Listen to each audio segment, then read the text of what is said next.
Caribbean leaders need to put their feet down on matters of climate justice when they face the world's greatest contributors to climate change during COP27 next month. That's the clarion call issued by Timothy Antoine, governor of the Eastern Caribbean Central Bank, on Wednesday night, as he appeared on the Grenada Broadcasting Network program Conversation with the Governor. Antoine told local journalist Callistra Faria that he hopes the 2022 United Nations Conference of the Parties on Climate Change will feature a united front from Caribbean leaders on the issue of achieving climate justice.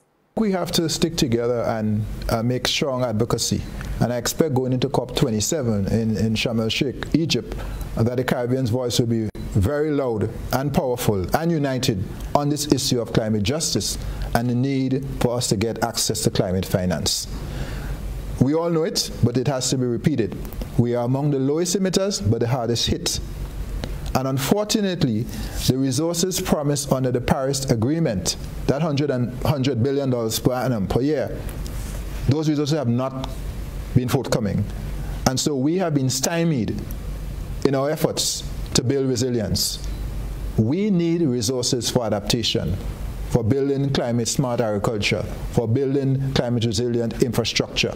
The fact of the matter is, when you build a sea defense now, you have to build it 3 or 4 feet higher than you normally would because of sea level rise.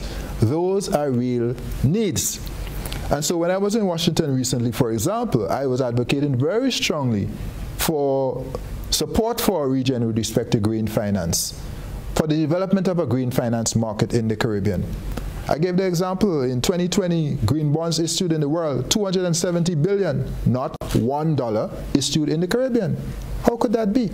Antoine maintained that the region needed to be compensated for damages suffered due to the Caribbean's vulnerability to the effects of climate change, which are manifesting most obviously in the form of more and more powerful hurricanes that batter the islands each year. The ECCB governor says that the countries which emit the most carbon dioxide and other greenhouse gases are the ones which must cough up the money to assist the Caribbean's financial needs when it comes to building climate resilience.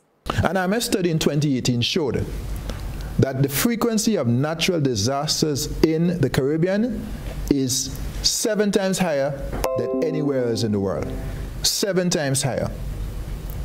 And the damage and losses from these disasters is 6.5 times higher, 6.5 times higher than the global average.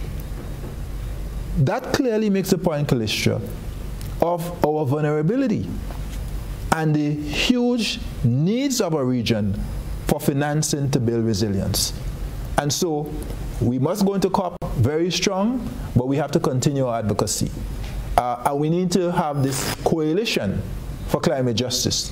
So I know going into COP27, one of the things that they will be taking, controversial for some, but appropriate certainly for the cause, is this issue of damage and loss assessment. That some compensation be made, some climate justice. Because what we're seeing, and we talk about natural disasters, but we see extreme weather events. These sharp floods out of nowhere, unseasonal, that create damage. Every few weeks you get a harsh rain and you get some slides and you get some roads and bridges damage.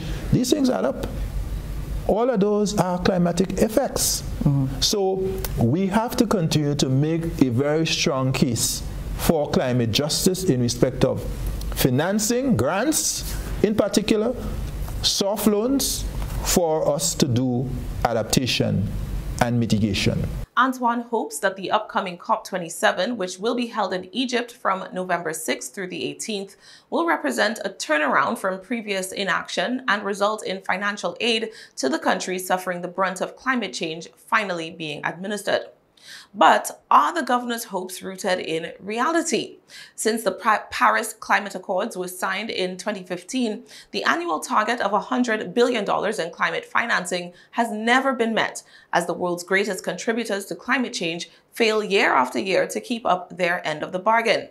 Some weeks ago, a young climate activist challenged senior policy officials from these same countries, asking them who would be willing to commit funds to fight against the ravages of climate change. Especially the ministers from the global north. Do you think that the people who are least responsible for the climate crisis and the ones who are suffering some of the worst impacts of this crisis deserve our help? Thumbs up.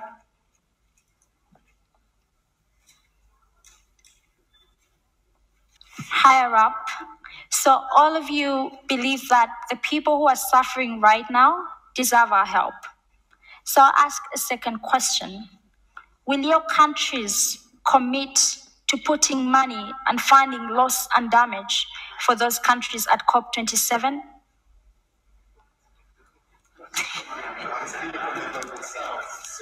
Now that's where the problem is. My first question is like your statements. You're promising us. You're talking about what you're going to do. And my second question is about real action. Loss and damage is happening right now. We can't adapt to the loss of our cultures, the loss of our identities, the loss of our histories. We can't adapt to extinction or to starvation. We cannot adapt to loss and damage. So the first question equals to your statements, promises, pledges, sweet nothings. And the second question is about action. But everyone saw how the ministers were hesitant to say that their countries will commit to funding loss and damage at COP27 in Egypt.